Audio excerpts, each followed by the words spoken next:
Summer promises sunlight, freedom, and long, safe days. But this season, a different kind of story was whispered in the spaces between the laughter and the light.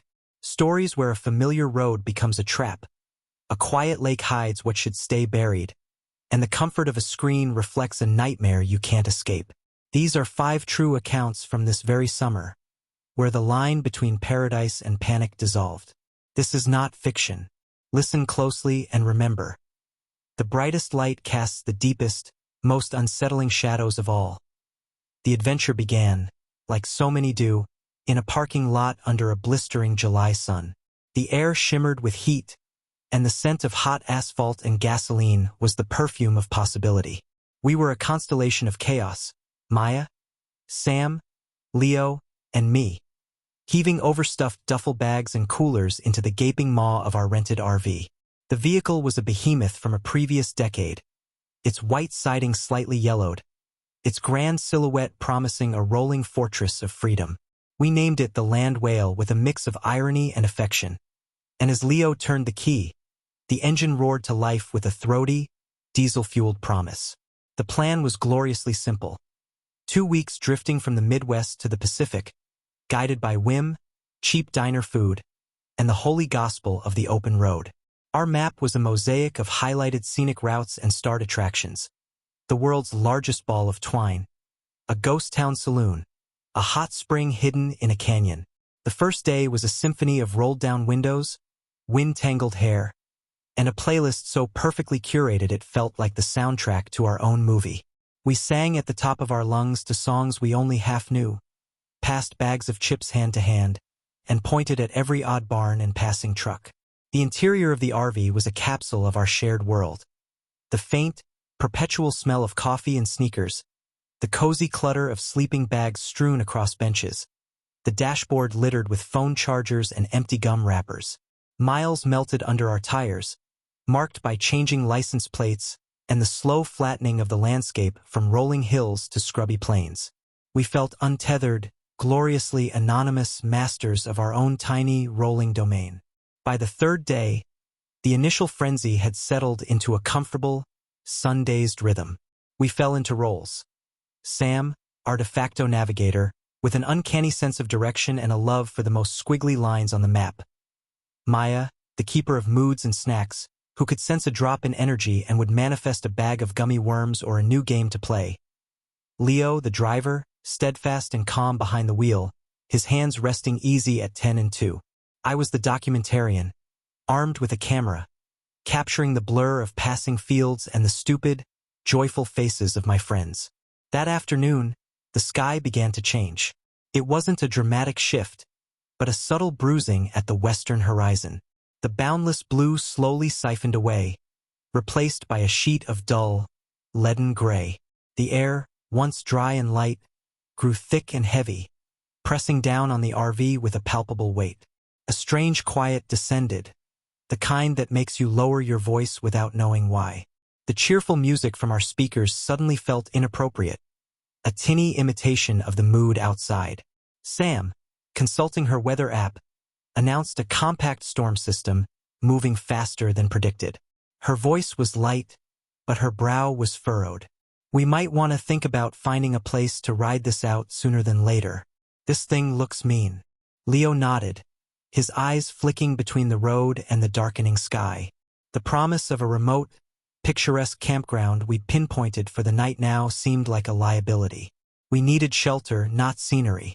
We passed a few exits offering the familiar, comforting glow of chain hotels, but a stubborn, shared sense of adventure, or perhaps foolish pride, made us push on. We were not hotel people, we were RV people. Our home was with us. We would outrun it or we would weather it. The first fat drop hit the windshield with a startling splat, followed by another, and then the sky opened. It wasn't rain. It was a deluge, a solid wall of water that the wipers fought against in a frantic, losing battle. The world beyond the glass dissolved into a swirling, gray-green haze. The roar on the roof was deafening, a constant, thunderous drumming that made conversation impossible. Lightning fractured the gloom, illuminating the skeletal outlines of trees bent double in the wind for a stark, frozen second before the world plunged back into turbulent dark. Leo gripped the wheel, his knuckles white, as the land whale shuddered under a particularly violent gust. "That's it," he shouted over the din. "Next turn off. I don't care what's there." The next sign, barely visible through the watery curtain, indicated a state park and campground 5 miles ahead. It was the only option. We took the exit, a narrow road that tunneled into a dense, pine-filled darkness. The headlights cut 2 feeble cones through the rain, revealing a tunnel of swaying, dripping branches. The road turned to gravel, then to mud, crunching and splashing beneath us. After what felt like an eternity, a small wooden sign for Pine Ridge Campground appeared, and Leo guided the groaning RV onto the first available loop. The spaces were empty, utterly, completely empty. No other RVs, no tents, not a single car. We were alone. He parked in a spot that seemed least likely to flood, threw the RV into park, and killed the engine. The sudden silence was almost more shocking than the storm's roar, replaced now by the relentless pounding on the roof and the groan of the trees. We sat in the dim cabin light, listening, the adrenaline slowly receding. "Well," Maya said, her voice small in the vast, wet quiet, "we're weathered out." With the engine off, the interior quickly began to cool. A damp chill seeped in, and the cheerful capsule from hours before now felt like a vulnerable tin can in the wilderness. We needed light, we needed heat, and most of all, we needed a distraction from the oppressive isolation. Sam and Maya busied themselves lighting the small propane furnace, its ignition a comforting warmth. Leo checked the external compartments, ensuring our connections were secure. My role as documentarian felt useless now. No one wanted a camera in their face. My eyes wandered the interior and landed on it. The television. It was an ancient, thick cube of technology mounted high in a corner above the driver's cab, a relic from an era before streaming. I'd noticed it before, a useless appendage we'd all laughed about. Who watches TV on a road trip? But now, its blank, dark screen seemed to offer a strange potential. A window to a world outside this drowned, lonely forest. "Does that thing even work?" I asked. Leo followed my gaze and shrugged. "Only one way to find out." He climbed onto the bench seat, fumbling along the side of the set until he found a power button. He pressed it. Nothing. He jabbed it again, and with a painful electronic thunk and a high-pitched whine, the screen flickered to life. It glowed a dull, phosphorescent gray, filled with a seething, chaotic snowstorm of static.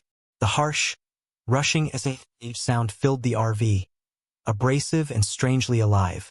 It was the sound of absence, of nothing, but it was also a sound, and that was better than just the storm. "Great," Maya muttered. "Cosmic noise. Very helpful." But Leo was already turning the clunky dial below the screen. The static shifted in texture. Coarser, finer. A barrage of white noise punctuated by bursts of distorted voices that weren't quite voices, and fragments of music swallowed by the void. Channel after channel of emptiness. It was a tour of the electronic ghost towns of the airwaves. We were too remote, too buried in the storm and the pines, for any signal to reach us. He was about to turn it off, dismissing it as a failed experiment, when on the final click of the dial, the screen changed. The frenetic snow coalesced, snapped into a hard, jagged line, and then resolved into a picture. It wasn't perfect. It swam with rolling horizontal lines, and the image jittered as if nervous, but it was undeniably a picture. Clear, monochrome image. We all fell silent, staring. It showed a forest clearing at night, lit by a full, bright moon that washed everything in shades of silver and charcoal. The camera angle was low, fixed like a security camera peering from the edge of the trees. In the center of the clearing was a large, flat stone. The quality was strangely high, stark, and detailed, completely at odds with the fuzzy ghosts on the other channels. It felt less like a broadcast and more like a feed. "What in the actual hell?" Sam whispered, creeping closer. "Is this a movie?" There was no score, no dialogue, just the faint natural soundtrack of crickets and a gentle wind rustling leaves. Sounds completely alien to our own storm-battered reality. It was tranquil, eerily so. For a few minutes, we just watched, mesmerized by this perfectly still, silent window into a calm night.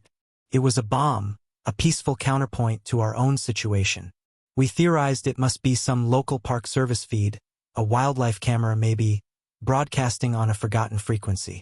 The oddity was a curiosity, a welcome distraction. Leo got down, leaving the TV on as a moving painting. We made dinner, the sounds of clinking pots and our murmured conversation blending with the soft cricket song from the speaker. The storm outside continued to rage, but we had created a fragile bubble of normalcy inside, anchored by this strange, quiet window to a drier world. I was the first to notice the movement, a flicker at the tree line, just at the edge of the frame. I held up a hand, shushing the others. Look!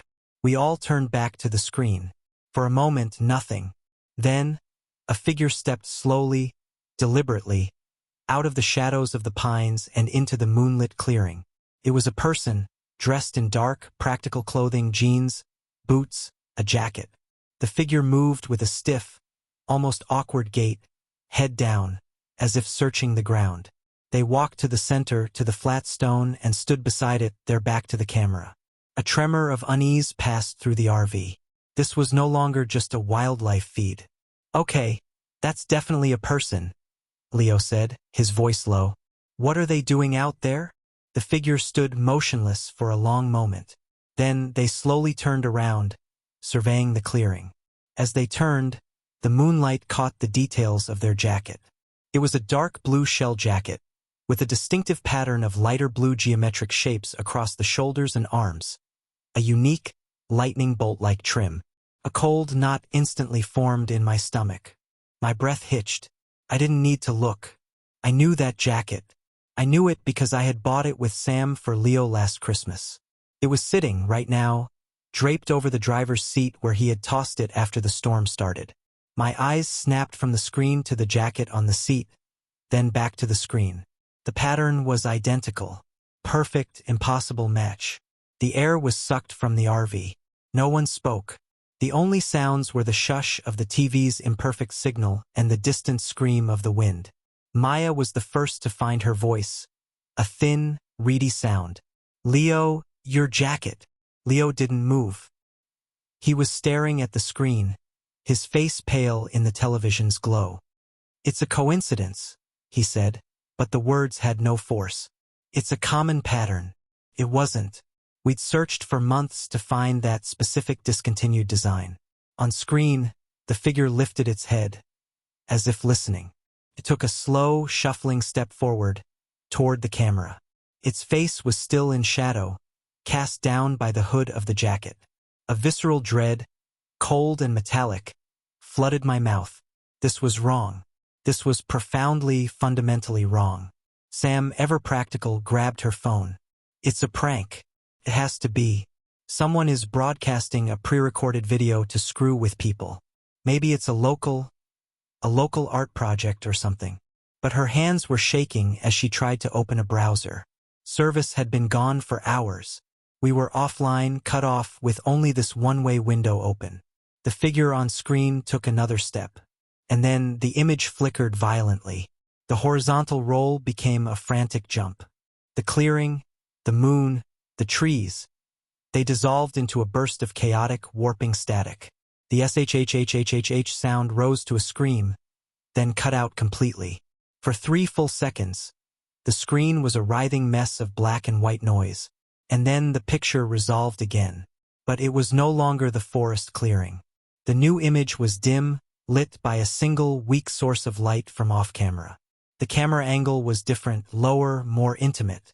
It showed a cramped interior space, pale wood-paneled walls, a sliver of a countertop with a familiar green laminate edge, a faint reflection in a dark window of cabinets. My brain, refusing to comprehend, tried to place it. And then I saw, in the lower corner of the frame, the distinct, rumpled edge of a plaid sleeping bag. My plaid sleeping bag. The camera was pointed from the front of the RV, looking back toward the living area. It was showing us. It was a live feed of the inside of the land whale. The figure in the jacket was gone. The clearing was gone. We were no longer looking out. We were looking in. A choked sound escaped Maya, something between a gasp and a sob. On the screen, in that dim, monochrome rendition of our home, we could see four blurred figures standing frozen, staring forward, their faces pale smudges of terror. We were watching ourselves watch the screen that was showing us. Perfect, horrifying loop. The feed held for 5 eternal seconds. In the silence of our real RV, a new sound emerged. Not from the TV speaker but from outside. A soft, damp crunch. The sound of a footstep on the wet gravel, right beside the vehicle. Then another. Slow, deliberate, coming from the direction of the forest. Coming from the direction where, on the first feed, the camera would have been. The figure had stepped out of the screen, and it was now outside our door. The television screen went black, plunging us into a darkness broken only by the faint, ghastly glow of the furnace pilot light. No one moved. No one breathed. We were no longer viewers. We had become the story. The Chandler community pool was a monument to a fading idea of summer. Its turquoise paint was bleached and peeling at the waterline, the concrete deck spiderwebbed with hairline fractures repaired a dozen times over, and the high dive stood permanently closed, a skeletal relic of a more daring era. To everyone else, it was just the old pool. To me, Eli, at 17, it was my entire kingdom. For 3 summers, I had ascended from pool noodle wrangler to slide monitor to, this year, head lifeguard. The title came with a faded red nylon belt, a slightly better whistle, and the keys to the place. It meant I got the coveted evening. Shifts, the world bathed in golden hour light, and most importantly, the sacred closing shift. There was a profound, silent power in being the last one there, in turning off the cascade of lights, in hearing the frantic buzz of the day melt into the deep, chlorinated quiet of an empty aquatic chamber. The water, which churned with shrieks and splashes all afternoon, would grow still as black glass, especially in the deep end where the underwater lights had been broken since before my time. That end of the pool was a 12-foot pit of pure, shadowy void. My final task, after the last straggling family had toweled off and the gates were chained, was to deploy Rosie. Rosie was the pool's automatic vacuum, a submersive, disc-shaped robot the color of a sickly frog, connected to a long, floating hose. I'd switch her on at the shed, and she'd were to life with a gurgling hum, marching her slow, methodical path along the bottom, sucking up forgotten Band-Aids, glitter from sunscreen, and the ever-present dust of summer. Watching her red indicator light vanish into the gloom of the deep end was part of the ritual. I'd then begin my closing checks, stacking chairs, hosing down the deck, ensuring the chemical levels were in the safe green zone on the test kit. By the time I was done, Rosie would usually be finished, parked neatly in the shallow end waiting to be put to bed. It was a solitary, meditative routine I cherished. That all changed the second Tuesday after 4th of July. The day had been typically brutal, a scorcher that packed the pool with bodies until the water itself seemed to steam. I'd blown my whistle horse breaking up cannonball contests near the rope and fishing out terrified toddlers who'd bolted from their parents. As the sun dipped, the crowds thinned, leaving behind the familiar aftermath. A landscape of abandoned towels, half-empty water bottles, and the faint, greasy smell of sunscreen overlaid with chlorine. I made the final pool's closing announcement, helped the last family find a lost flip-flop, and began the lockup process. The silence, when it finally descended, was a physical relief. I deployed Rosie as usual, smiling at her dutiful gurgle as she began her trek. The evening was still hot, the air thick and humid, so I took my time with the chores, enjoying the solitude. The first oddity was a sound. As I was coiling the green snake of the main drain hose, I heard it. A slow, wet squelch, followed by a soft drag. Then another. Squelch, drag, squelch, drag. It was the unmistakable sound of bare feet, soaked and heavy, being pulled across the wet concrete of the deck. My head snapped up. The deck was empty, shining under the security lights in a sheen of recently hosed water. The sound had seemed to come from the deep end, over by the shadowy mouth of the lap lanes. I stood perfectly still, listening. Nothing but the distant hum of traffic and the gurgle of Rosie. Must have been the hose, I told myself. The sound of rubber dragging on wet concrete. It had to be. I finished with the hose and moved to test the chlorine. As I bent over the test kit, vial in hand, I felt it, a sudden drastic drop in temperature. A wave of cold air washed over my back and arms, raising instant goosebumps. It was the kind of damp, subterranean chill that emanates from a walk-in freezer or a deep cellar. I straightened up, confused. The night was a blanket of humid warmth, yet the air around me, for a radius of about 10 feet, was frigid. I could see my own breath plume, faint and ghostly, in the security light. And then, from the corner of my eye, I saw a ripple. Not in the water, on the deck. A footprint. A single, perfect footprint of dark, wet concrete appeared about 15 feet away from me, right at the edge of the deep end shadow, as if someone had just stepped out of the pool. But no one was there. The water's surface was an unbroken plain of black. My heart, which had been lounging in a post-work calm, suddenly kicked into a frantic sprint. I blinked, hard. The footprint remained. The cold air clung to me. Squelch, drag. The sound again, closer now. From my left, near the diving board well. I turned slowly, my muscles tense. Nothing. Just the empty deck, the still water, the hollow eye of the closed-off high dive. A primal part of my brain, the part trained not for CPR but for sensing danger, was screaming. This was wrong. This was a violation of the pool's empty, logical order. My eyes darted to Rosie's control box. Her indicator light, a steady green that showed her location, was motionless. It wasn't moving along its programmed path. It was stuck, in the very center of the deep end. She was hung up on something. A common enough occurrence, a large leaf, a tangled swimsuit. Normally, I'd grab the long aluminum pole with the hook on the end and fish her out. The pole was leaning against the fence, 10 feet away across the open deck. To get it, I'd have to walk through that patch of freezing air, toward the deep end where that sound had come from. The logical lifeguard in me argued, a stuck vacuum is a problem. Can burn out the motor. It's your job to fix it. The 17-year-old in me, suddenly feeling very small in the vast, echoing pool enclosure, wanted to run, lock the gate, and never come back. Duty and a stubborn thread of pride won. I took a deep, shuddering breath that misted in the cold air and walked quickly to the pole. The chill was so intense it made my teeth want to chatter. I grabbed the cool aluminum and turned toward the deep end. From this angle, I could see Rosie's faint outline under the water. Her green light glowed like a drowned star in the blackness. She was definitely stuck. I extended the pole, the clatter of its sections echoing too loudly in the quiet. I hooked the ring on her top and pulled. She didn't budge. I pulled harder, putting my weight into it. Nothing. Felt like she was anchored to the bottom. Annoyance began to override the fear. I walked right to the pool's edge, the toes of my sneakers overhanging the drop-off into the abyss. I jabbed the pole down, trying to dislodge whatever had her. On the third jab, the pole connected. But the sensation wasn't right. It wasn't the hard scrape of plastic on concrete. It was soft, dense, fibrous. I pushed again, trying to work the hook underneath her. The green light under the water jiggled. And then, with a sudden, sickening release, she came free. But she didn't float up alone. As I pulled the pole back, Rosie emerged from the black water, and tangled around her body, wrapped around her intake vents and robotic arms, was a thick, ropey mass of dark, swirling hair. Long, human hair. It was attached to something.